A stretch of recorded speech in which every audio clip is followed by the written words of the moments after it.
It is day 13 of literary criticism. और यहाँ हम देखते हैं फर्स्ट क्वेश्चन इस डे 13 का कि which of the following feminist critic use the term gyno criticism for first time. ठीक है, पहली बार किसने गाइनो क्रिटिसिज्म ये जो टर्म है और फीमेल क्रिटिक ने पहली बार ये क्या किया, यूज़ किया ये टर्म। तो कैट मिलेट है या मैरी एलमन है या साइमोन डी ब्यूबोर हैं या एलिन सोवाल्टर हैं, एलिन सोवाल्टर।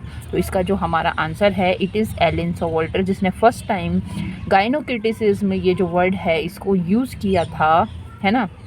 तो गाइनो क्रिटिसिज्म और gyno critics is the term coined in the 70s by Ellen Sowalter to describe a new literary project intended to construct a female framework for the analysis of women's literature. तो gyno criticism जो है women's की जो writing है ना, उसको analyse करने के लिए एक फ्रेमवर्क उन्होंने तैयार किया, उसमें वहाँ उन्होंने ये टर्म दिया है गाइनो क्रिटिसिज्म।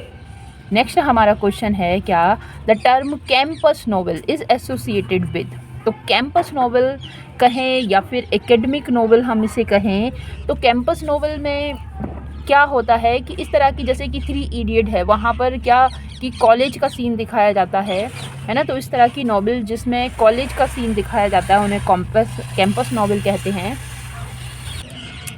तो यहाँ देखिए कि क्या ऑप्शन है कि ग्रेहमन ग्रीन या विलियम गोल्डिंग या मार्गरेट ड्रेबल या किंग्सले एम्स। तो इसका आंसर जो है ये जो टर्म है कैंपस नोवेल इससे एसोसिएटेड कौन है, किंग्सले एम्स इससे एसोसिएटेड हैं।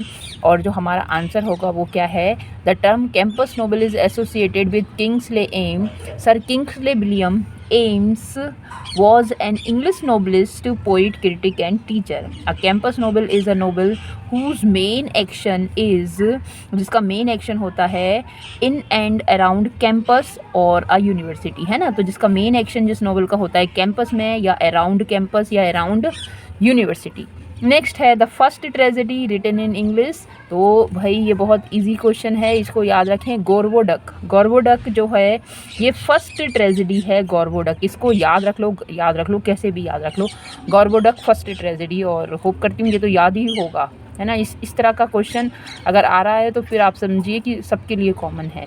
क्या the tragedy of Gorboduc is the earliest English tragedy in blank words, है ना। ब्लैंक वर्ड्स में ये ट्रेजेडी है, अर्लीस्ट है, सबसे पहली है। It was written by Thomas Sackville and Thomas Norton. So Thomas Sackville and Thomas Norton, इसलिए इसको रिपीट कर रही हूँ क्योंकि ये टीजीटी में पूछे जाने का इसका बहुत चांस होता है, पीजीटी में पूछे जाने का, और ये डीएसएस भी पीजीटी का है। खैर, the writers took the story of the play from Geoffrey of Monmouth's history of kings of Britain. तो यहाँ गोरवोडक में जो स्टोरी है ये कहाँ से ली गई है, जो मैनमाउथ्स की हिस्ट्री है इनकी बुक है, वहाँ से वो जो किंग ऑफ ब्रिटेन है वहाँ का। तो ये गोरवोडक में फेरेक्स एंड पोरेक्स करके 2 भाई होते हैं, उनकी स्टोरी है और एक दूसरे को आपस में मार देते हैं। देखिए नेक्स्ट है the soul of tragedy, plot है ना। ये कई बार आ चुका है, डीएसएसबी में आया है, तो प्लॉट है इसका आंसर। तो इस तरह के क्वेश्चंस जो हैं इजी क्वेश्चन है, बहुत इजी हैं ये वाले, है ना। Plot, character, diction, thought, spectacle, song, इसको याद रख लें। तो इसका एक्सप्लेनेशन देखते हैं क्या कि according to Aristotle tragedy has 6 main element, plot, diction, character, thought, spectacle, song, of which the first are 2 primary. Several of Aristotle's main points are of great value for understanding Greek drama, particularly significant in his statement that plot is the most important element of the tragedy. तो plot क्या है, most important element है। Next हमारा question है कि Dickson का meaning क्या है। डिक्ट करना, कहना, है ना, डिक्शन बना है डिक्ट करने से। तो इसका मीनिंग क्या है कि severity of prose, device of meter rhythm, syntax, word order और पोइटिक डिवाइस। तो इसका आंसर जो है वो सी है कि यहाँ पर कहने का तरीका क्या है उसको देखा जाता है। तो यहाँ आंसर है diction means style of speaking और writing as dependent upon choice of word, कि किस तरह से वर्ड हमें चूज़ करने हैं, बोलना है किस तरह से, ये बात है इसमें। नेक्स्ट है हमारा क्वेश्चन कि who is not member of Bloomsbury group. अब भाई ब्लूम्सबरी ग्रुप में मैंने बताया कि 10 मेंबर हैं, इन 10 मेंबर के हमें नाम याद कर लेने हैं और यहाँ से बहुत सारे क्वेश्चन आते हैं, इनके मेंबर को ही पूछा जाता है। जैसे यूनिवर्सिटी बिट्स के मेंबर पूछे जाते हैं, उसी तरह से ब्लूम्सबरी ग्रुप के मेंबर हैं उनका नाम पूछा जाता है। ये ब्लूम्सबरी एक प्लेस का नाम है और इस ग्रुप में जो पर्सन थे, राइटर थे, आर्टिस्ट थे, इंटेलेक्चुअल थे और ये ड्यूरिंग वर्ल्ड वॉर फर्स्ट उस टाइम का ये ग्रुप है, जिसमें से ये फ्री राइटिंग है। इनकी राइटिंग क्या है, इनकी राइटिंग क्या करती है, फेमिनिज्म की तरफ है, फ्री राइटिंग है ना, वो क्या फ्रीडम इनकी राइटिंग में हमें देखने को मिलती है, ब्लूम्सबरी ग्रुप की जो राइटिंग है। तो कौन इसके मेंबर नहीं है कि ई.एम. फॉस्टर, लियोनार्ड वुल्फ और लाइटन स्ट्रेची और जी.बी. शॉ। तो इसका आंसर तो है जी.बी. शॉ, मगर यहाँ जो एक्सप्लेनेशन बड़ी अच्छी दी हुई है, इससे हम इनके जो नाम है उसे याद करने की कोशिश करेंगे।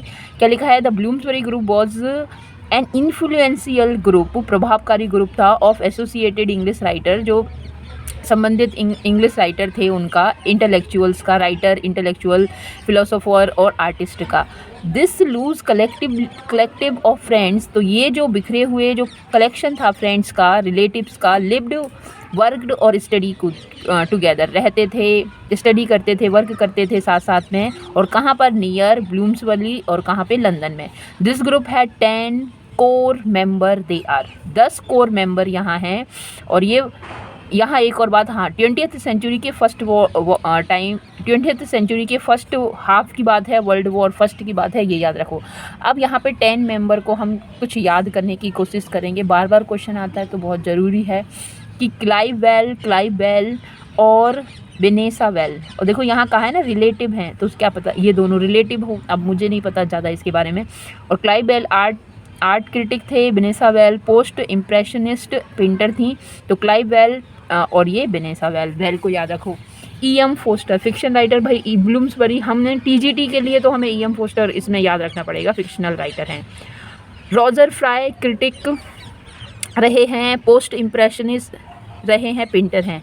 डंकन ग्रेंट और जॉन मेनार्ड केनेज और डेसमोंड मैककार्थी और लेटन स्ट्रेची, लियोनार्ड वुल्फ और वर्जीनिया वुल्फ। 2 वुल्फ हैं, 2 बैल हैं, ये 4 तो इस तरह से हो गए, बच्चे 6 में से एक ई.एम. Poster.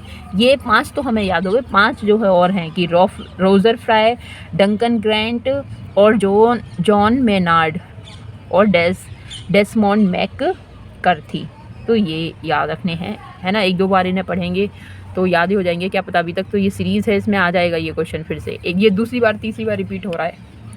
Who is pioneer of aesthetic movement, और ये क्वेश्चन तीसरी बार है, अभी तक हम कर चुके हैं 141th क्वेश्चन, ये हम फर्स्ट क्वेश्चन कर रहे हैं यहाँ पे। और ये एस्थेटिक मूवमेंट, रोमांटिक मूवमेंट, और वहाँ पर एस्थेटिक की बात, एक डेफिनेशन की बात की गई थी, वहाँ मैंने रिपीट भी किया है। और ये क्वेश्चन है कौन है इससे पोइनियर की, वॉल्टर पीटर हैं, जॉन हेनरी न्यूमैन है, या स्टीवनसन है, या ऑस्कर वाइल्ड हैं। तो वॉल्टर पीटर। तो वॉल्टर पीटर क्या थे, वॉज पोइनियर ऑफ एस्थेटिसिज्म। उन्होंने कहा आर्ट फॉर आर्ट से, याद आ गया होगा आपको, आर्ट फॉर आर्ट से, उसमें कोई क्या नहीं होगा और कुछ नहीं होगा, सिर्फ आर्ट के लिए है। The British decadent writers were much influenced by the Oxford professor Walter Peter लिखा है, and his essays published during 1867 or 68, and in which he stated that life had to be believed intensely with an idea of beauty, कि life जो है, जीवन जो है, इन विच he started, और उन्होंने शुरू किया, दैट लाइफ के पास था, टू बी लिव्ड रहने के लिए, इंटेंसली गहरे रूप से, with an idea of beauty. His text studies, उसके टेक्स्ट स्टडी करते हैं, in the history of the Renaissance 1800, history मतलब किसकी स्टडी करते हैं, इस रेनेशा पीरियड के दौरान की। Was very well regarded by the art oriented young man of late 19th century, writer of the decadent movement. और ये डिकेडेंट मूवमेंट के राइटर की बात है। यूज्ड द स्लोगन, और ये क्या, आर्ट फॉर आर्ट से। तो इसको हमें याद रखना है। नेक्स्ट हमारा क्वेश्चन है कि who of the following is known as the aphoristic prose style, इनमें से कौन एफोरिस्टिक प्रोज स्टाइल के लिए जाना जाता है। एक लेक्चर मेरा है एफोरिज्म करके है, एफोरिज्म जिसमें मैंने बताया कि ये एक प्रोज डिवाइस है है ना, जैसे पोइट्री की डिवाइस है, ड्रामा की डिवाइस है, तो ये एक प्रोज डिवाइस है। इस प्रोज डिवाइस में क्या है कि हम जो लिखते हैं ना, उसमें हमें कहावतें भी अब देखने को मिल जाती है। कुछ देखना, बहुत सारी राइटिंग है, कहावत बन गई है ना, मैक्सिम बन गई वो, तो कहावतों की बात है ना। तो यहाँ पे तो ये देखो, इनमें विलियम हेजलेट, चार्ल्स लैम्ब और ये जीके क्रेस्टन और फ्रांसिस बेकिन। तो इसका जो आंसर है वो फ्रांसिस बेकिन है। फ्रांसिस बेकिन का जो वर्क है वो, उसमें एफोरिज्म हमें देखने को, कहावतें उन्हें देखने को हमें मिलता है, जैसे ऑफ स्टडी है ना, ऑफ रिवेंज है। इस तरह के फ्रांसिस बेकन के जो ऐसे हैं। ऑफ स्टडी में एक है कि वो एक स्टडी के लिए क्या करता है कि हाँ, क्राफ्टी मैन कंडम्स स्टडी, है ना, और simple man praise study, wise man use them. कि क्राफ्टी मैन जो होता है वो तो उसे घृणा करता है, चालाक व्यक्ति तो स्टडी से घृणा करता है, क्योंकि चालाक व्यक्ति इसलिए घृणा करता है कि भाई दूसरा तो होशियार हो जाएगा तो फिर उसकी बातें कहाँ से मानी जाएगी, है ना। और जो सिंपल मैन है तो भाई वो तो प्रेस करता है। मान लो कोई सिंपल सा मैन है, गांव का है या पढ़ा लिखा नहीं है, तो कोई तुम डायलॉग बोल दो, मतलब बात बोल दो इंग्लिश में या संस्कृत में, इस तरह की लैंग्वेज में, तो वो आपको क्या कहेगा, अरे भाई आप बड़े विद्वान हो, है ना, पढ़े लिखे हो बहुत। और जो वाइज मैन है वो उसे यूज़ करता है। तो ये उन्होंने स्टडी के बारे में कहा है। रिवेंज के बारे में कि revenge is a kind of cruel justice, हाँ यही कहा है। अब ये देखिए, फ्रांसिस बेकन का नाम आता है known as aphoristic prose style. हाँ, एफोरिस्टिक प्रोज स्टाइल के लिए जाने जाते हैं, और प्रोज पर एफोरिस्टिक, ये याद रखना। And aphoristic means compact, condensed and epigrammatic style. Epigram आपने देखा होगा, कम शब्द, जैसे कि विलियम वर्ड्सवर्थ वो कहते हैं ना कि बच्चा, वो क्या पिता होता है, क्या है ये वाला, a child is the father of man, है ना, वही बात एपिग्राम इसमें पाया जाता है। तो इस तरह की बात ये अपने उसमें कहते हैं एफोरिस्टिक प्रोज स्टाइल में। कुछ और क्वेश्चन हम देखते हैं यहाँ से। The term novel is drive from novella which is Italian word, American word, Spanish word या फिर इंडियन वर्ड। तो इसका आंसर है जो नोवेला से ड्राइव होता है इस वर्ड से, ये इटालियन वर्ड है। कि who wrote the vicar of Wakefield, the vicar of Wakefield, ये किसने लिखा है? तो मेरिडिथ ने लिखा है, लैम ने लिखा है, या ओलिवर गोल्डस्मिथ ने लिखा है? तो ये ओलिवर गोल्डस्मिथ ने लिखा है। चलिए नेक्स्ट क्वेश्चन देखते हैं। तो मैच द फॉलोइंग है। द बेब्स, ये लिखा है किसने? या portrait of artist as a young man, या cakes and ales, brave new world. तो ये जो वर्क है ब्रेव न्यू वर्ल्ड, तो ब्रेव न्यू वर्ल्ड लिखा है एल्डस हक्सले ने। द बेब्स वर्जीनिया वुल्फ का वर्क है। Portrait of artist as a young man James Joyce. और केक्स एंड एल, ये समरसेट मॉघम का वर्क है। तो जो हमारा आंसर यहाँ है ये 1 करेक्ट है यहाँ पर। आगे देखेंगे। The term problem play was coined by, problem play ये जो टर्म है ये किसने कॉइन किया है? तो सिडनी शॉ, गर्ल्सवर्दी, या फिर गर्ल्सवर्दी तो लिखा करते थे, तो सिडनी ग्रैंडी इसका आंसर है। नेक्स्ट है, a problem play is the presentation of the conflict between man's will and his environments. तो हु रोट, इसके बारे में किसने लिखा है? सो गर्ल्सवर्दी, सिडनी बैब, या फिर नन ऑफ दीज। तो इसका आंसर है जीवी सॉ ने इस तरह का डेफिनेशन दी है प्रॉब्लम प्ले की। और नेक्स्ट हमारा क्वेश्चन है, a tendency of set literary works in particular region is known. क्या यूनिवर्सलिज्म, नेशनलिज्म, रीजनलिज्म, या ये वाला रीजनेबलनेस। तो ये रीजन से है, क्षेत्र से है, तो रीजनलिज्म होगा। नेक्स्ट है, the basics of Hardy is intenses of. तो हाँ, रीजनलिज्म के ही ये उदाहरण है। तो हार्डी का बेसिक्स है, उसी तरह से आर के नारायण का हमें मिलता है मालगुडी डेज, है ना। तो ये रीजनलिज्म इसमें है। नेक्स्ट हमारा क्वेश्चन है, who defined romantic as the Renaissance of wonder. Romantic as the Renaissance of wonder, ये किसने डिफाइन किया है? कि पैटर ने किया है, या वर्ड्सवर्थ ने किया है, कीट्स ने किया है, या डियोड्रे वॉर्ड्स डंटन ने किया है? तो इसके लिए डियोड्रे वॉर्ड्स डंटन का नाम याद रखेंगे। जबकि रोमांटिसिज्म वॉल्टर पीटर, एस्थेटिसिज्म में वॉल्टर पीटर का नाम आता है। कई बार हमने वो क्वेश्चन देख लिया है। Who defined romanticism as addition of strangeness of beauty. तो ये जो बात कही है ये पीटर ने कही है। वॉल्टर पीटर ने।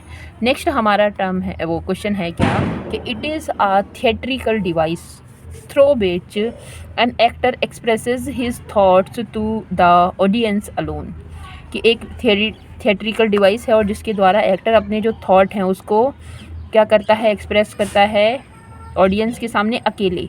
तो इट इज़ सॉलिलोकी, ड्रामेटिक मोनोलॉग या साइड या फिर नन ऑफ दीज। तो ये इसका आंसर है क्या, सॉलिलोकी, है ना, अपने जो थॉट को एक्सप्रेस करने का काम करता है ना। जबकि तो एसाइड में भी तो वो अपना जो मन में उसके चल रहा है वो भी करता है। सॉलिलोकी भी अकेले है तो एसाइड भी अकेले है ना। पर ये सॉलिलोकी में ये है कि सॉलिलोकी जब वो करता है तो वहाँ पर कोई भी उसकी बात नहीं सुनता, वो अकेले ही बात कर रहा है। जबकि एसाइड में वो जानता है कि स्टेज पे जो एक्टर हैं वो तो उसकी बात नहीं सुन रहे, वो अपनी होशो हवास में एसाइड करता है, तो पर जो स्टेज पर तो नहीं सुन रहे, पर जो ऑडियंस बैठी है ऑडियंस उसकी बात को सुन रही है। पर इसकी यहाँ पर तो है क्या है, सॉलिलोकी है। अब थोड़ा सा ये तो है। नेक्स्ट हम क्वेश्चन देखते हैं, हाँ, कि what is the term that is applied to many of the works of group of dramatist who were active 1950s। ठीक है, popular dramatist of this group were Adamov और Beckett, Jean Ionesco and Pinter. ठीक है, तो यहाँ पे कहने का मतलब ये है कि वो ड्रामाटिस्ट जो 1950s में थे, पॉपुलर ड्रामाटिस्ट थे, उनके लिए कौन सा ऐसा टर्म है यूज़ किया जाता है, theatre of absurd, nonsense theatre, या वर्स लिब्रा, या थिएटर ऑफ लॉजिक। तो इसका आंसर है क्या, थिएटर ऑफ एब्सर्ड। नेक्स्ट हमारा क्वेश्चन है कि who coined the phrase theatre of absurd. Theatre of absurd ये है किसने टर्म कॉइन किया है ना। एब्सर्ड ड्रामा हमने पढ़ा है, मार्टिन एस्लिन ने ये टर्म कॉइन किया है। नेक्स्ट है vers libre is colophon, close form, या राइम फॉर्म, या फिर ओपन। तो लिब्रा वो वर्स पोइम और लिब्रा मतलब फ्री, तो ओपन फॉर्म, इसे याद रख लो।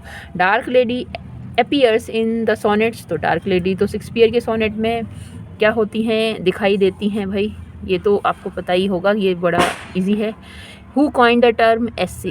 तो मॉन्टेन, बेकन, लैम, या फिर ड्राइडन। तो मॉन्टेन ने जो वर्ड है कॉइन किया है एस्से, इसका मतलब होता है टू ट्राई या फिर टू अटेम्प्ट, है ना, ATTEMPT, अटेम्प्ट। नेक्स्ट क्वेश्चन है poetry is musical thought, who said. Carlyle, Wordsworth, Shelley, या नन ऑफ दीज। तो ये कार्लाइल ने कहा है। नेक्स्ट है एक्ट है a majority division in action of the play.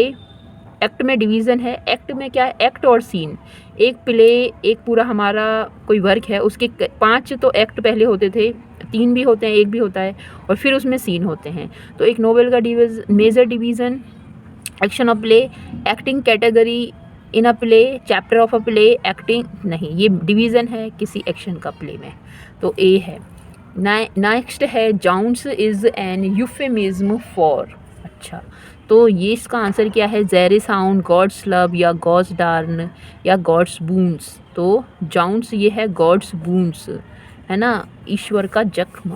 तो आज के लिए इतना ही, होप करती हूँ अच्छा लगा होगा, और लाइक शेयर सब्सक्राइब करके मुझे सपोर्ट करें। Thank you.